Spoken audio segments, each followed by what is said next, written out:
একদিন হজরত মুসা আলাইহিসসালাম বনি ইসরায়েলদের একটি বিশাল জনসমাবেশে উপদেশ দিচ্ছিলেন।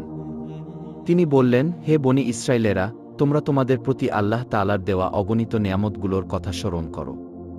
তোমরা ফেরাউনের দাসী ছিলে, আল্লাহ তাআলা তোমাদেরকে সেই দাসত্বের শৃঙ্খল থেকে মুক্তি দান করেছেন। আল্লাহ তোমাদের শত্রু ফেরাউনকে সাগরে নিমজ্জিত করে মেরেছেন এবং তোমাদেরকে মুক্তি দান করেছেন।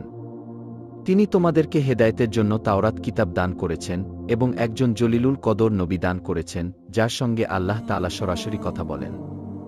আর তিনি সেই নবীকে অগাধ জ্ঞান ও প্রজ্ঞা দান করেছেন। এমন সময়ে একটি লোক দাঁড়িয়ে প্রশ্ন করল, হে আল্লাহর নবী, আপনি আমাদের জন্য পয়গম্বর হিসেবে এসেছেন, আর আমরা আপনাকে মহাজ্ঞানী বলেই মনে করি। তবুও আমাদের মনে একটি কথা জানতে খুবই বাসনা হচ্ছে, আর তা হলো এই যে, বর্তমান দুনিয়াতে আপনার চাইতে বড় জ্ঞানী ব্যক্তি আর কেউ কি আছে? লোকটির প্রশ্ন শুনে হজরত মুসা আলাইহিসসালাম কিছুক্ষণ চিন্তা করে জবাব দিলেন, আমি যেহেতু এই জামানার নবী, অতএব আল্লাহ তাআলা আমাকে যত জ্ঞান বুদ্ধি দান করেছেন, তত জ্ঞান বুদ্ধি ও এলেম আর কাউকে দেওয়া হয়নি।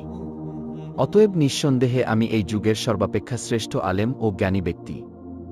হজরত মুসা আলাইহিসসালামের এই জবাবটি এক অর্থে সঠিক ছিল। কেননা তিনি আল্লাহ তাআলার শ্রেষ্ঠ পয়গম্বরদের অন্তর্ভুক্ত ছিলেন। সুতরাং সেই শ্রেণীর পয়গম্বরদের অপেক্ষা সমকালীন জামানায় আর কোনো ব্যক্তি অধিক জ্ঞানী থাকতে পারে না।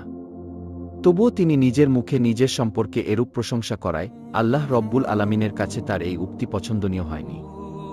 মুসা আলাইহিসসালামের উচিত ছিল তার কথার সাথে ইনশাআল্লাহ শব্দটি যুক্ত করে নেওয়া। তাই আল্লাহ রব্বুল আলামিন তাকে সতর্কতা অবলম্বনের জন্য এবং শিক্ষা প্রদানের জন্য সংকল্প করলেন। মুসা আলাইহিসসালাম যখন এই জবাব প্রদান করলেন, তখন আল্লাহ রব্বুল আলামিন তাকে ওহীর মাধ্যমে জানিয়ে দিলেন, হে মুসা, দুই সাগরের মিলনস্থলে আমার এক প্রিয় বান্দা আছে, সে তোমার চাইতেও অধিক জ্ঞানী। সুতরাং তোমার এরূপ বলা ঠিক হয়নি এবং নিজেকে এরূপ বড় ভাবাও তোমার জন্য শোভনীয় হয়নি। আমার সেই বান্দার নাম খিজির। তুমি তার সঙ্গে সাক্ষাৎ করলেই কথার সত্যতা উপলব্ধি করতে পারবে। অতঃপর হজরত মুসা আলাইহিসসালাম বললেন, হে আমার প্রতিপালক, আপনি আমাকে বলুন, তাকে আমি কিভাবে পাব, তিনি কোথায় থাকেন? আল্লাহ রব্বুল আলামিন বললেন, আমার সেই বান্দা দুই সাগরের মিলনস্থলে থাকে। পথে আহার করার জন্য খাবার এবং একটি মাছ ভুনা করে সাথে নিয়ে নাও। যেখানে গিয়ে সেই মাছটি জীবিত হবে এবং হারিয়ে যাবে, সেখানেই আমার সেই বান্দার অনুসন্ধান পাবে।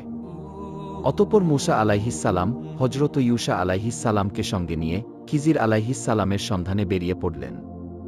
সাথে তিনি একটি ভুনা করা মাছ ব্যাগের ভিতর নিয়ে নিলেন এবং সেই মাছটি হজরত ইউসাকে দিয়ে বললেন, হে ইউসা, এই ব্যাগের ভিতর একটি মাছ রয়েছে, মাছটির প্রতি সদা সর্বদা লক্ষ্য রাখবে। যেখানে এই মাছটি